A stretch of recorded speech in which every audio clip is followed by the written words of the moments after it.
इस संसार में दुर्लभ है एक चीज़। रामायण में सप्त प्रश्न थे। कवन सुख, सबसे बड़ा रोग क्या है, सबसे बड़ा ज्ञान क्या है,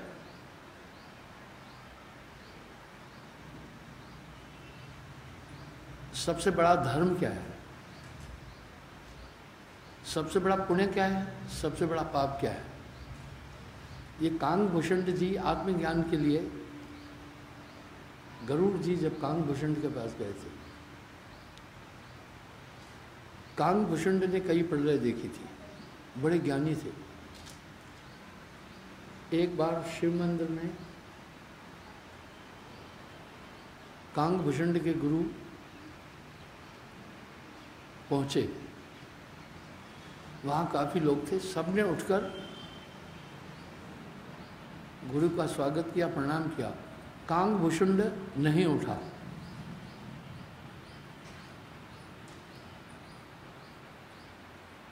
ज्ञान के अहंकार के कारण गुरु को सम्मान नहीं दिया।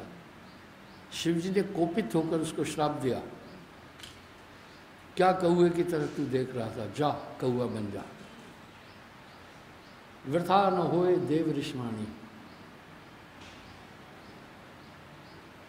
कांगभूषण अपने गुरु के पास गया, बोला शिव की वाणी तो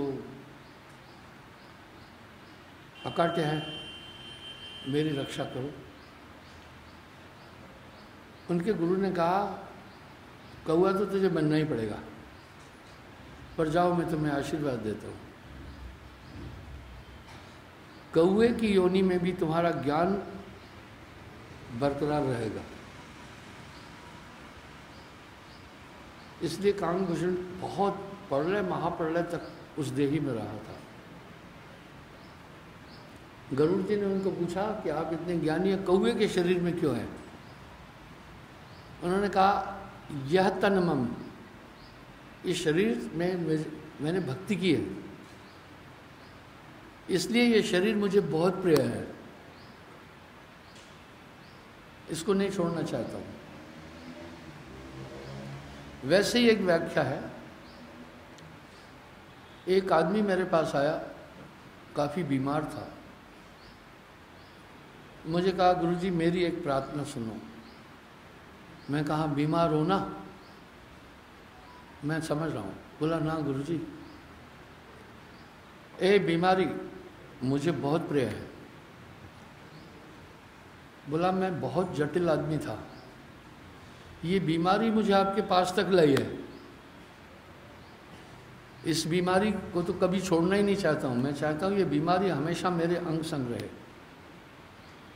मैं बोला फिर क्या तुम्हारी क्या प्रार्थना है? बोला कृपा करके मेरी भार्या को, धर्मपत्नी को भी नाम दो, वो नहीं ले रही है।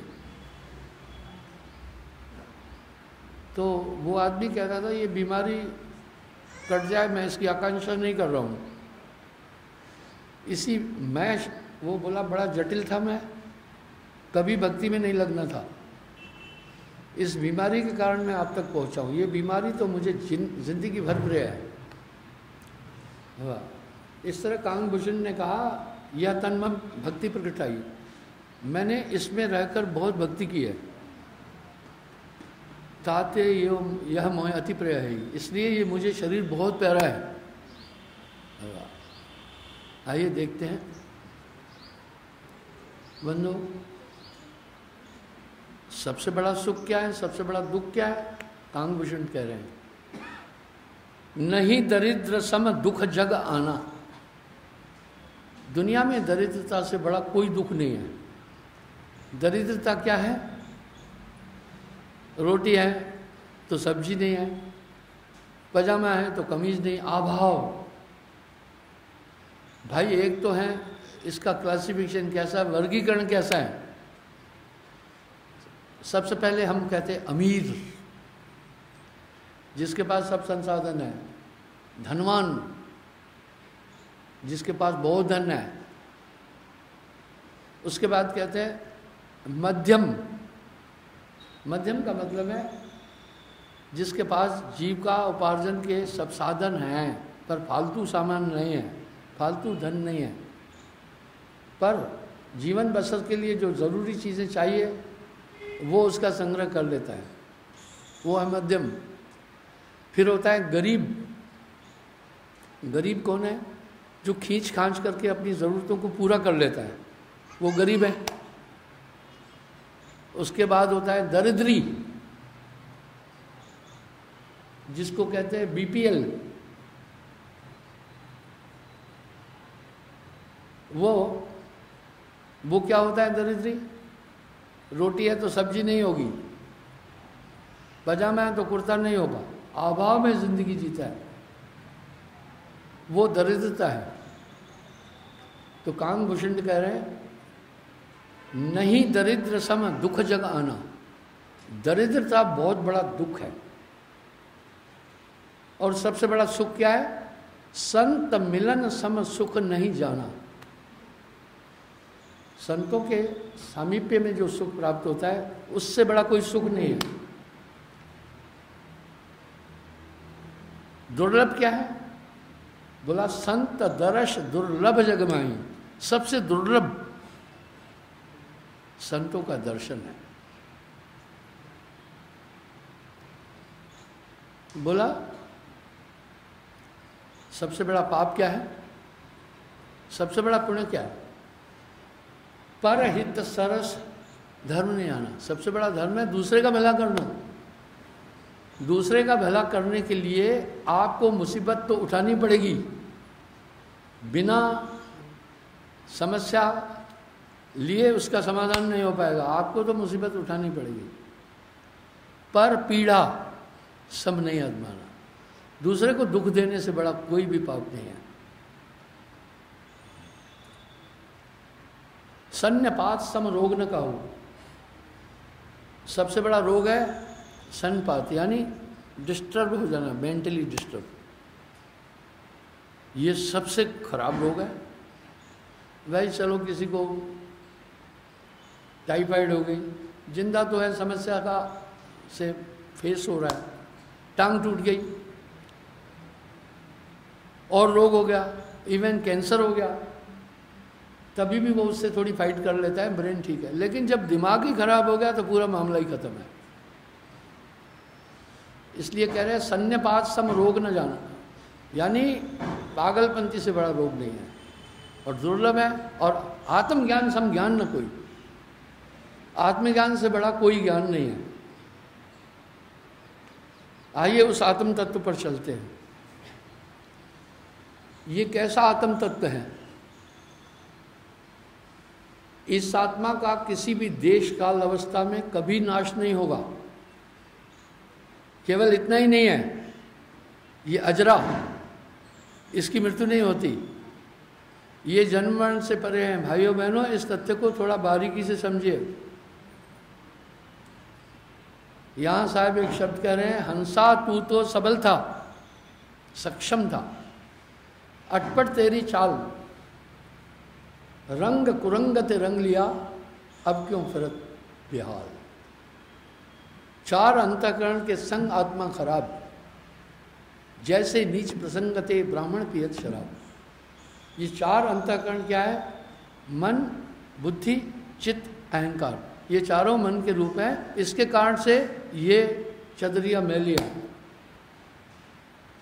अनायास मन कभी किसी का बुरा सोचने लगता है, अनायास कभी इसमें हिंसा आ जाती है, अनायास अनचाहे इसमें विषय विकार उत्पन्न हो जाते हैं, जो असाध्य है।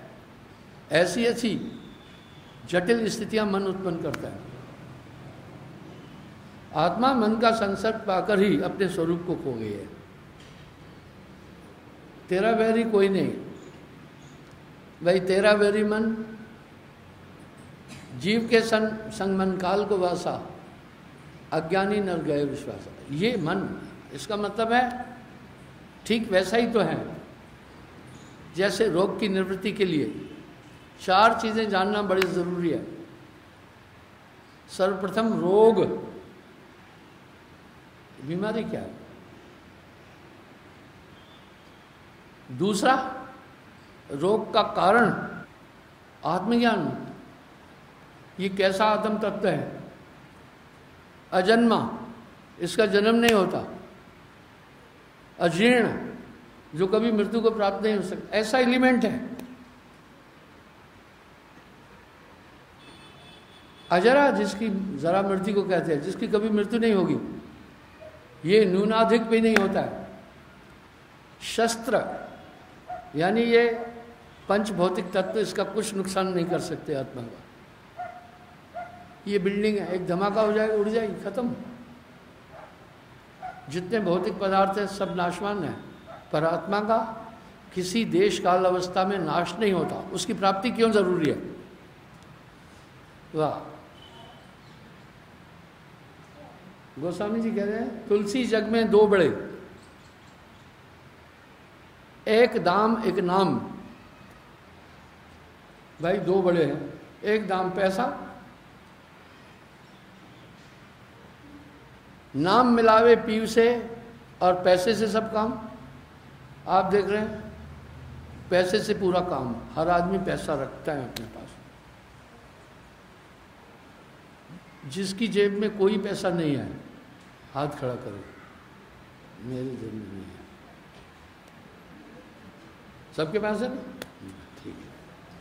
क्योंकि आदमी अक्सर घर से बाहर निकलता है तो अपने पास पैसा रखता है। सभी काम पैसे से, भोजन साजन खाना है, कपड़े लेना है, बच्चों को पढ़ाना है और कहीं आना जाना है, सभी के लिए तो पैसे की आवश्यकता पड़ती है। तुलसी जग में दो बड़े, एक नाम एक दाम। नाम मिलावे पीर से पैसे से सब काम। तो इसी तरह दुर्लभ इस संसार के अंदर आत्मज्ञान है। हम जगत के जितने भी पदार्थ आनंद के लिए आहूत करते हैं उनका प्रतिफल बड़ा खराब होता है। अंतोगत्वा नाशवान है सब कुछ। बस वैसी बात है, कहे कबीर किसको समझाऊं, सब जग अंधा सबको लगल बा पिटवा का धंधा।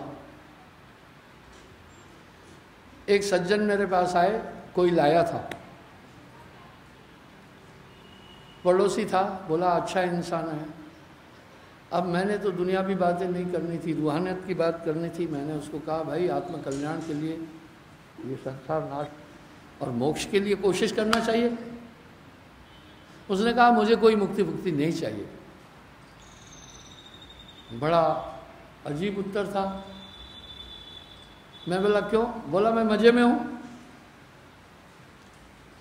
भाई क्या मजा है? बोला मेरी पत्नी सुशील है, सुंदर है, आज्ञाकारी है, मेरे बच्चे अच्छे हैं, सुंदर हैं, पढ़ रहे हैं, मेरा जॉब बहुत अच्छा है, मेरा मकान अति सुंदर है, मैं सुखी हूँ। क्या करना मुक्ति मुक्ति? ठीक है। मैं कहा आपने कभी सोचा ये स्त्री भी नहीं रहेगी, ये बच्चे भी नहीं रहेंगे, ये शरीर भी नहीं रहेगा? बोला तब की तब देखी जाएगी। उसका जवाब था तब की तब देखी जाएगी। मैंने कहा भैया एक बात सुनो, पड़ोसी के घर में आग लग गई तो हम सतर्क नहीं हो जाते कि आग की लपटें हमारा घर भी नहीं फूंक देंगे? तब की तब क्या देखोगे भाई? तो इस तरह से दुनिया में विविध प्रकार के लोग हैं। मुख्य रूप से पहले किस्म के वो लोग हैं जो कहते हैं एंजॉय करो, कमाओ, खाओ, पैसा इकट्ठा करो, मौज मस्ती करो। मैं पूरा विश्व घूमता हूँ, यूरोपियन लोगों की जीवन शैली और वृत्ति क्या है, और ब्रिटिशर्स की, अमेरिकन की, कनाडियन की, और जर्मनिस्ट लोगों की, स्वीडिश लोगों की, घूमता हूँ इन सभी देशों में। वो क्या करते हैं? वो एंजॉय कह रहे हैं, एंजॉय करते हैं। What is enjoy? आनंद। क्या? वहाँ 5 घंटे से आदमी ज़्यादा काम नहीं करेगा, वो है स्वास्थ्य के लिए हानिकारक है, इसलिए वो 5 घंटे काम करते हैं। वहाँ 5 डेज वीक है। अब 1 घंटे के उनको $15 मिल जाते हैं, 5 घंटे में वो 6-7 हज़ार कमाते हैं। फिर वो क्या करते हैं, काम क्या करते हैं, किसी मॉल में काम करेंगे, कहीं पैकिंग का काम करेंगे, मेल फीमेल दोनों करते हैं और ऐसा ही काम करते हैं। उसके बाद क्या होता है, शाम को वो बार में पहुंच जाएंगे, क्लब में पहुंच जाएंगे, ड्रिंक करेंगे। शराब तो वहाँ इतना सस्ता है कि शराब से तो पानी महंगा है।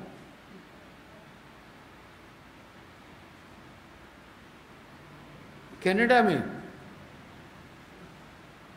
पानी की कीमत पेट्रोल से ज़्यादा है। फिर वो पूरी रात विषय विकार करेंगे, ओपन है सब, ये एंजॉय है, ये एंजॉय है, नशा कर रहे हैं। ऐसे लोगों को हमारे धर्मशास्त्रों में क्या कहा गया है, पामर। ये पामर शब्द बड़ा असभ्य है। जैसे किसी को कहो उल्लू, तो उल्लू कहने से आदमी नाराज हो जाता है। इस तरह उन लोगों को शास्त्रों में क्या कहा गया है, पामर, नास्तिक। चलो ठीक है, पामर कहा, पामर शब्द बहुत खराब है। दूसरे लोग वो हैं जो ईश्वर को मानते हैं, लेकिन उनका पूरा कंसंट्रेशन ईश्वरीय तत्व की तरफ नहीं है। थोड़ा बहुत वो क्या करते हैं, कभी कभी सत्संग भी सुन लेंगे, कभी कभी तीर्थ भी कर लेंगे, कभी कभी उपासनाएं भी करेंगे, लेकिन उनका मेन कंसंट्रेशन दुनियावी चीज़ों में है। अच्छा तो लेकिन वो कम से कम ठीक है, किसी को परेशान नहीं करते हैं, किसी को दुख नहीं देते हैं, पाप पुण्य थोड़ा बहुत समझते हैं। वो पामर लोगों से बहुत अच्छे हैं। 2 बुरों में अगर हम कोई एक अच्छा ढूंढे तो अच्छा मिलेगा नहीं, दोनों तो बुरे हैं। पर अगर उनमें से एक को छांटना है तो कम से कम हम उसको छांटेंगे ना जिसमें कम बुराई है। वो भी काफ़ी लोग हैं दुनिया में, आमतौर पर उनकी बहुतायत है। तीसरे हैं परमार्थी। ते नरवर थोड़े जगमाई। परमार्थी कौन है, जो दुनिया में रह रहे हैं, बाल बच्चों में भी रह रहे हैं, लेकिन उनके अंदर एक फिक्र है अपनी आत्मा के कल्याण की। वो आत्मा के कल्याण के लिए हमेशा कोशिश करते रहते हैं। पर वो ते नरवर थोड़े जगमाही, हाँ वो कैसे कह रहे, परगुण सुनत अधिक हर्षाई, निज भणित सुनत शर्माई। ऐसे नरवर थोड़े जगमाही, यानी जो दूसरे के गुणों को सुनकर खुश होते हैं और अपनी तारीफ सुनकर शर्माते हैं। वो खुद अपनी तारीफ नहीं करते हैं।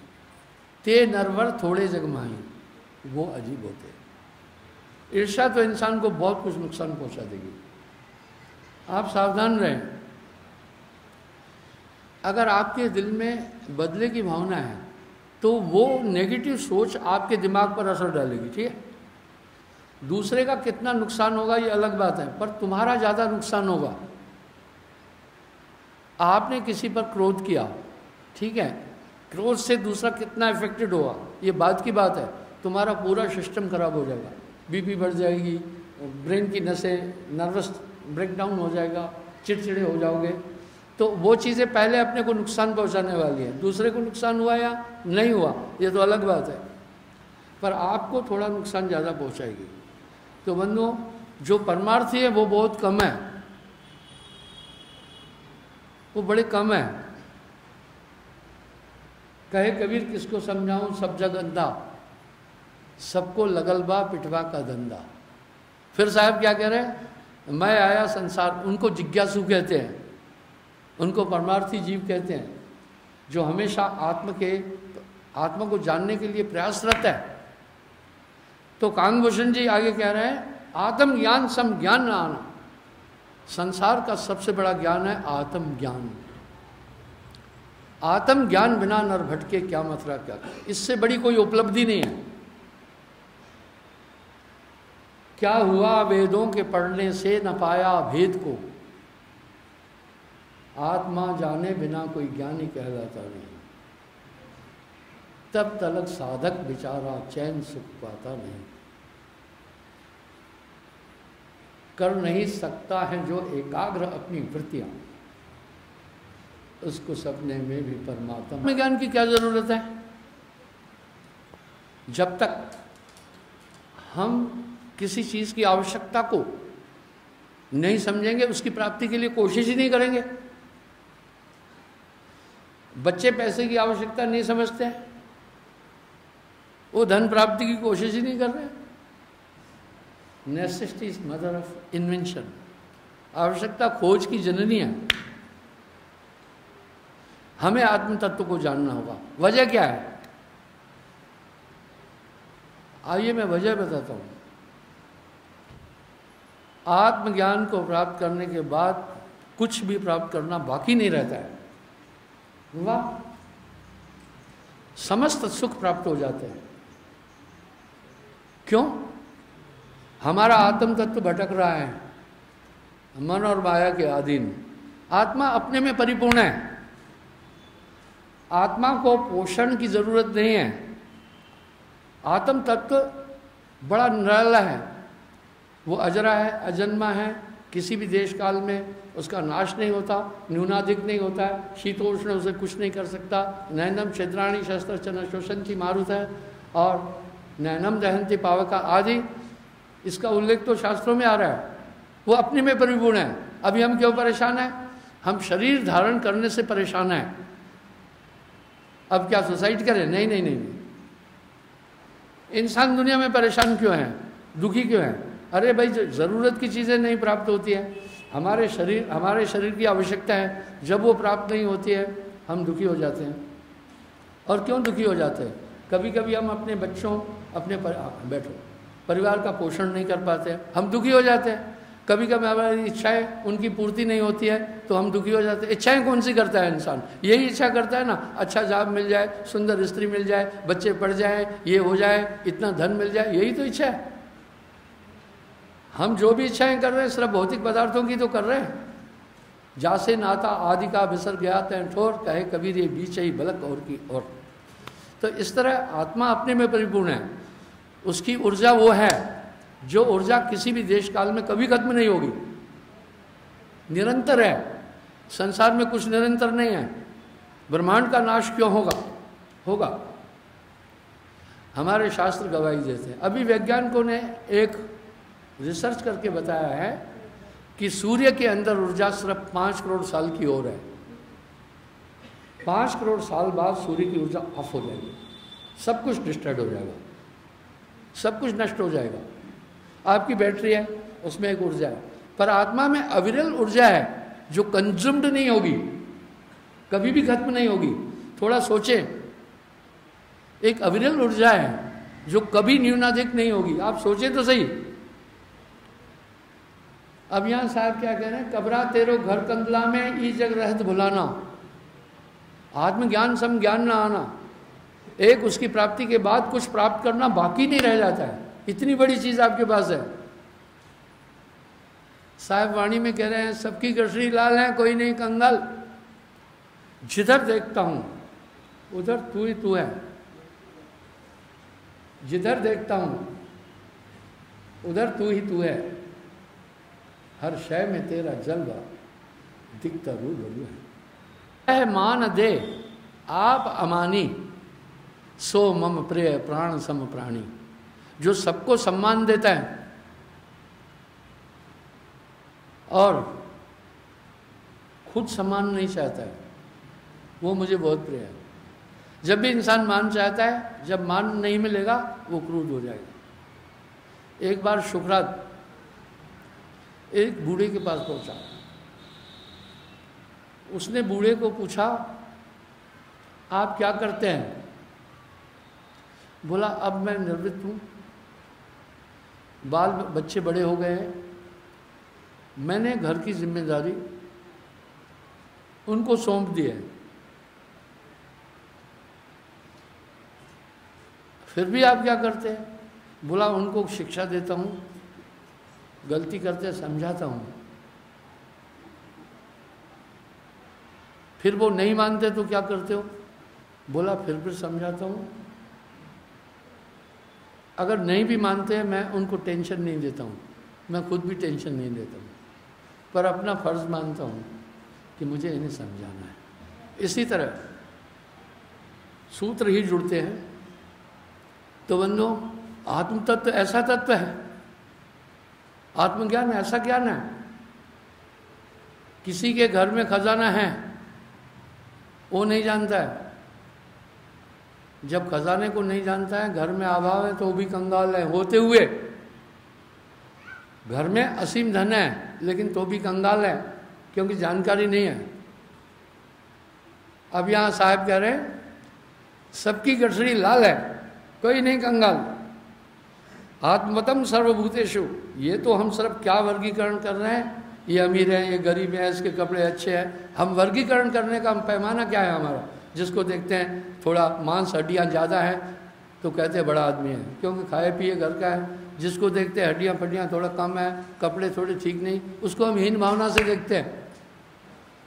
हमारी नज़र भौतिक है, इसलिए हमें तत्व भाव रखना है, उसको उसी दृष्टि से देखना है। जब सब में तेरा जलवा समा रहा है, सबकी गठरी लाल है, कोई नहीं कंगाल, तो हमें आत्म व्यवहार करना है सबसे। नहीं भय दे मानत, नहीं भय दे काहू को, भय नहीं देत काहू को, नहीं भय मानत आन, कह नानक सुनने बना ज्ञानी ताहे बखान। कभी कभी हम थोड़ा सा किसी को कमज़ोर देख करके उसको दबाते हैं ना, ये गलत बात है, क्योंकि वो बेचारा पहले ही थोड़ा परेशान है। और अहंकार तो 5 चीज़ों पर ही आता है, वो बड़ा दूसरे को पीड़ा देने वाला है। आपका अहंकार तो आपका बेड़ा गर्क करेगा ही करेगा, आपका विनाश करेगा ही करेगा। गर्व न कीजिए बावरे, गौरव हितहरी आहारी। आहारी का मतलब घमंड मत करना। परमात्मा किब्रिया है, किब्रिया कहते हैं घमंड को खाने वाला।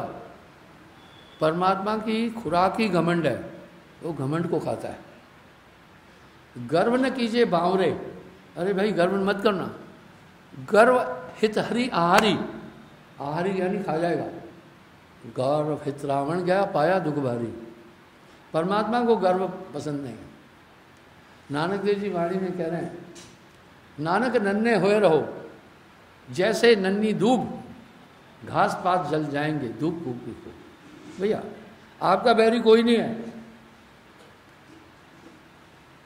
आपका इस दुनिया में कोई बैरी नहीं है। तेरा बैरी कोई नहीं, तेरा बैरी मन, ये अहंकार तुम्हारा बैरी है। एक आपे को डार दे, आपा यानी अहंकार, तो प्रीत करे सबको। सब है मान दे, आप अमानी, सबको मान दे खुद न चाहे, सो मम प्रिय प्राण संप्राण। तो आत्मा की प्राप्ति तो अति आवश्यक है। हम सिर्फ भौतिक शरीर की सुरक्षा पालन पोषण के लिए जीवन भर उद्यम करते हैं, लेकिन साहब करे सबका था पाया, इस गंडार का था न पाया। समुद्र का था भी ढूंढा, लेकिन हमारे इस पेट का था नहीं मिलता है। खाते आए खाते आए खाते आए, भरता ही नहीं है। इंद्रियों का कोई था नहीं मिलता है। इसलिए आगे कह रहे हैं आत्मा अपने आप में परिपूर्ण है, उसे बाहर से कुछ नहीं चाहिए, वो न्यूनाधिक नहीं होती है, उसको प्राप्त कर लो। क्या हुआ वेदों के पढ़ने से न पाया भेद को, आत्मा जाने बिना कोई ज्ञानी कहलाता नहीं। आत्मज्ञान बिना नर भटके, क्या मथुरा क्या काशी। तो इसके लिए तो उद्यम करना है। आपकी आत्मा कहीं दूर तो है नहीं, है ना। कौन सी आत्मा? निज आत्मा, स्व आत्मा। कैसी विडंबना है, हम कह भी रहे हैं कि आत्मा अमर है अमर है, और जो शरीर छोड़ के जाते हैं हमारे प्रियजन पूज्यजन बड़े लोग, तो भी हम प्रभु को प्रार्थना करते हैं इसकी आत्मा को शांति देना। हम क्यों सोए हुए हैं फिर? हम क्यों गफलत में हैं फिर? ये दुर्लभ तन मिला है, इसमें परमात्मा ने सभी साधन दिए। आप कोई बात नहीं है, आप थोड़ा विचार करना। कभी कभी इस गर्व 5 चीज़ों पर होता है, कभी पहला है बल मद, ताकत का घमंड।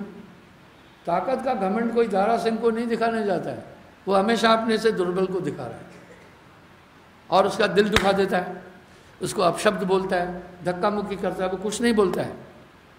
लेकिन उसके पास एक बहुत बड़ा हथियार है, वो हथियार तुम्हें बहुत नुकसान पहुंचाएगा।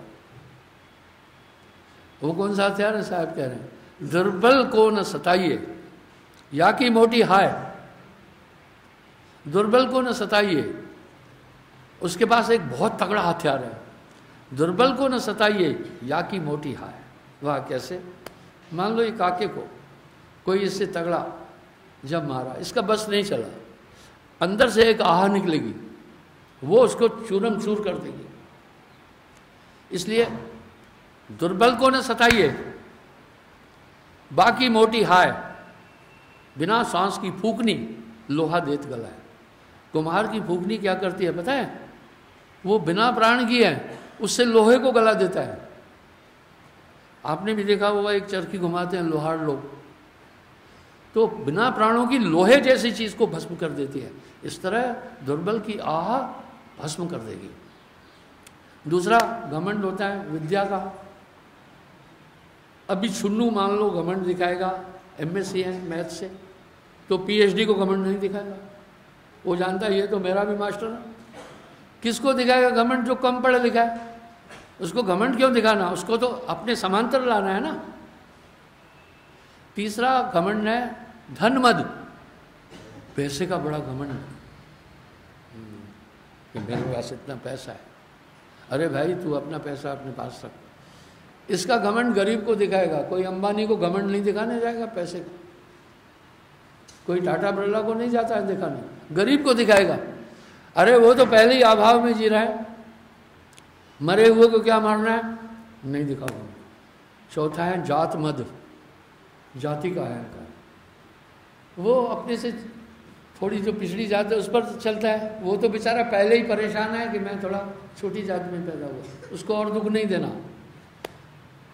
और पांचवा मद है रूप मद। जो सुंदर लोग हैं दूसरे को हीन भावना से देखते हैं, ये कुछ भी नहीं है। वाह वाह। एक बार की बात बताता हूं। जायसी एक बहुत बड़ा कवि था, शायर था, दार्शनिक था। उसकी कुछ रचनाओं को शेरशाह सूरी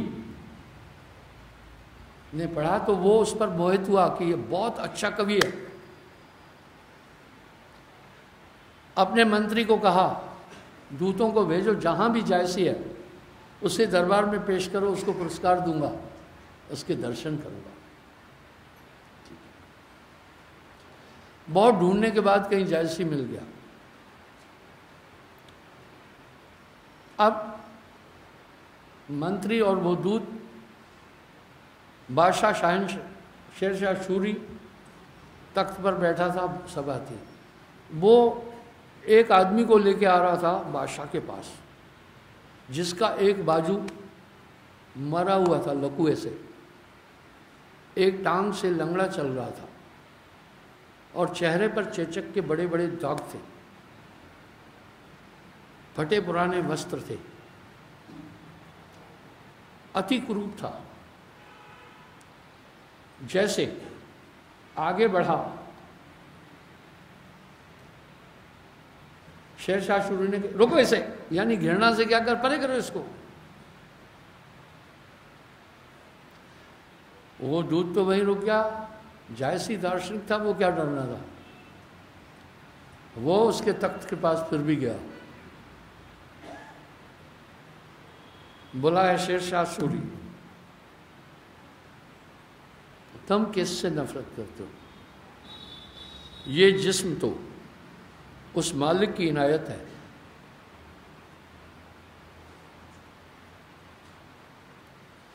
इस मालिक की इनायत है, जैसा जिसको दिया वैसा ही है। जिंदगी जीने की कला बताता हूँ, अपने में हीन भावना नहीं लाना। ये तुम्हारा चिंतन तुम्हें परेशान कर रहा है। कभी मत सोचना क्रूप है, आत्मा तो सब में समान है। शरीर 4 दिन का चोला है। तू डिप्रेशन में जिएगी दूसरों को देख करके, ये बड़े सुंदर है, ये बड़ा, अपने में जी, दूसरों की तरफ नहीं देखना, अपने में संतुष्ट हो जाओ, बाकी सब ठीक है। इसलिए रूप का घमंड मत करना, कभी रूप का गर्व मत करना। और छठा है विद्या मद, यानी मैं पढ़ा लिखा हूं, ये अनपढ़ है। ये 5 सूल हैं भक्ति के, ये 5 कांटे हैं भक्ति के, ये आपको भक्ति में आगे नहीं बढ़ने देंगे। इसलिए आत्मा इनसे परे है, हमारी आत्मा की ऐसी कोई वृत्ति नहीं है, ये सब हमारा मन है, जो मन को कोई समझ ही नहीं पा रहा है। मैं आपको एक बात बताता हूँ, घमंड से नहीं, मेरे पास हर किस्म के लोग आते हैं, मिनिस्टर आते हैं, हाई कोर्ट के जजेस आते हैं, सुप्रीम कोर्ट के वकील आते हैं, पुलिस के बड़े बड़े ऑफिसर आते हैं, कोई भी आए मना तो करना नहीं है। एक बार एक मनोवैज्ञानिक आ गया बेंगलोर में, घमंड से शूरम लबालब था, मैं उसकी बॉडी लैंग्वेज से ही जान गया कि यह बंदा घमंड से। और दूसरा, ऐंठ कर नहीं चलना, सभ्य चाल चलना, चाल चलन से आदमी को पहचाना जाता है। गुंडों की चाल कभी नहीं चलना, शिष्ट चाल, वस्त्र भी शिष्ट पहनो, आपकी प्रतिभा, खान पान, पहनावा, बोलचाल से ही तो जाना जाएगा। वो अहंकार से लबालब था, उसमें क्या घमंड था। ये एक फौजी है, फौजी कितना पढ़ा लिखा हुआ, आई एम PhD, भावना की खुशबू होती है, बस उसको समझने के लिए नाक चाहिए। मैं जान गया ये अहंकार से लबालब है। आया, कुछ बोलने लगा, मैंने कहा थोड़ा इसको पहले बोलने दो। पहले ही उसके साथ जो आया उसने बोला ये मनोवैज्ञानिक है और टॉपर है। ठीक है, सदन साइड का था, मैं तो सब जगह जाता रहता हूँ, बेंगलोर में भी आश्रम है। तो मैंने कहा बड़ी खुशी है आप मनोवैज्ञानिक है, मैं आपसे कुछ पूछना चाहूँगा, क्योंकि मेरा क्षेत्र भी यही है, सुनूं क्या ख्याल है, मन पर काफ़ी टीच देता हूँ। मैंने कहा आपसे मेरे थोड़े सवाल हैं, मन कैसा है? एकदम चौंक गया, मन कहाँ रहता है? फिर चौंक गया, मन की वृत्ति क्या है? उसने पहले मुझे यूं कहा कि हम लोग आदमी की आंखों से पढ़ते हैं और उससे हम उसकी फीलिंग्स को जजमेंट करते हैं, ये तो ठीक है, पर बोला सिलेबस में ये नहीं लिखा है मन कहाँ पर है, मन कौन सी लैंग्वेज बोलता है। वो चौका, ये मैं घमंड से नहीं बोलूँ,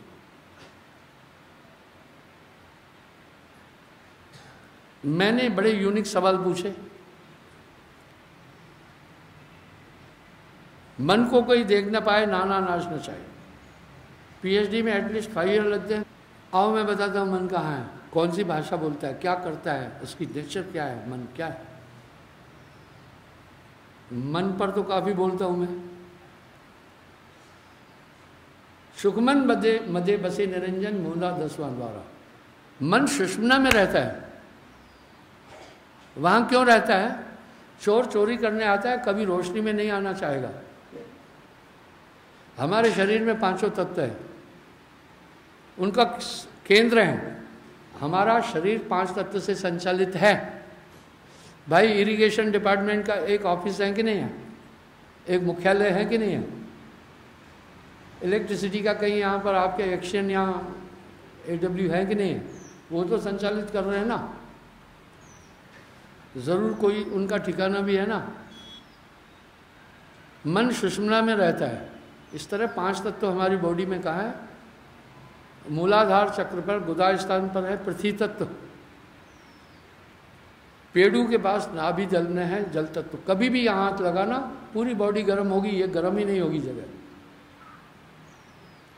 और वायु तत्व है नाभि में, उसका केंद्र वहाँ है, उसको संचालित करता है अपना विष्णु जी।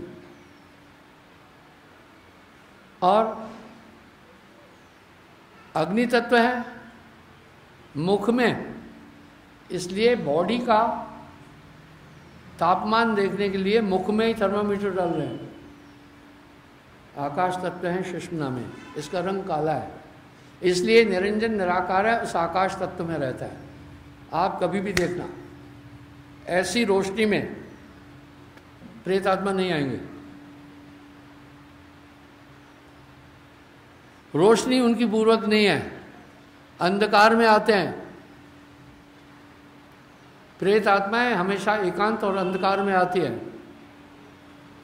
वो फॉर्मलेस है, बॉडीलेस है। आपको ये एहसास होगा यहां कुछ है, दिखेगा नहीं। ये 3 प्रकार से आते हैं लोगों के पास प्रेत होने वाले, उनकी बॉडी नहीं। पहला तो आपको एक शेड दिखाएंगे, बिल्कुल जैसे महात्मा गांधी का रेखा चित्र बनाए तो दिखता है ना, वो शेड दिखाएंगे, आप जान जाएंगे फलाने की आत्मा आई नहीं। दूसरा, आपको कुछ रूप नहीं दिखेगा, आपको ऐसा फील होगा यहाँ कुछ है, उस जगह पर प्रेजेंस लगेगी। प्रेत आत्मा का दूसरा रूप ही है। तीसरा, ब्रेन में खामोशी से बैठ जाएंगी और आपसे पूरा काम कराते जाएंगे। इस तरह प्रेत आत्माएं 3 तरह। इस तरह मन अंधकार में रहता है और आकाश तत्व का रंग काला है और सुषुम्ना के अंदर है, वहां मन बैठा है, वहां से तरंगे देता है और पूरी बॉडी उसका अनुकरण करती है। राजा है मन इस बॉडी का, आत्मा को दबाया हुआ है। मैंने कहा, जब मैंने उसको स्पीच दी 15-20 मिनट, पता है क्या बोला? बोला मनोविज्ञान तो आज सीखा मैंने। अब उसके जो अहंकार का पारा था डाउन होता गया। ऐसे ही भारतवर्ष ने दुनिया में कबीर के अस्तित्व को जितना बारीकी से शास्त्रों को मैं जानता हूँ कोई नहीं जानता। ये घमंड नहीं है। कहाँ तक पढ़े हो? MSc। अगर ये कहे मैं MSc हूँ तो क्या घमंड है क्या? ना। ये कहे मैं कैमरा मैन हूँ तो क्या घमंड है क्या? है। अगर गांव में एक ही मास्टर है, क्या गांव में अकेला मास्टर हूँ तो घमंड है क्या? ये तो स्वीकारोक्ति है। जब मैंने पूरा खंगाल कर उससे 15-20 मिनट बात की, आप मानेंगे उसी टाइम बोला मुझे दीक्षा दो। उसने मुझे क्या कहा? उसी टाइम बोला मुझे शिक्षा दो, आप दीक्षा दे दो। मैंने दीक्षा दी। अभी वैसे वो रिटायर हो चुका है, मेरा ही हम उम्र है। कहने का बात मतलब है, कबीर एक को जानिया तो जाना सब जान, कबीर एक न जानिया तो जाना जाना ज्ञान। भूलना मत, आत्मा ज्ञानमय है, बस ये ज्ञान जब अंदर से उत्पन्न हो जाता है ना तो ESD PhD वहां पानी भरती है। आपको एक उदाहरण देता हूं, गोस्वामी तुलसीदास कौन से पढ़े लिखे थे? आज PhD हो रही है। मीराबाई कौन सा किस कॉलेज में स्टडी किया था? आज उन पर PhD हो रही है। रविदास महाराज कौन से पढ़े लिखे थे? परम तत्व को पाया, उन पर PhD हो रही है आज। साहेब पर तो पता नहीं कितने लोग PhD किए हैं। कबीर एक को जानिया तो जाना सब जान। उस एक को जानने के बाद कुछ बाकी जानना योग्य रह ही नहीं जाता है। इसलिए वो तत्व आपके अंदर मौजूद है, बस उसको प्राप्त करने की कोशिश करना है। और इसके लिए एक पूर्ण गुरु की आवश्यकता पड़ेगी, उनके कहने पर चलना है।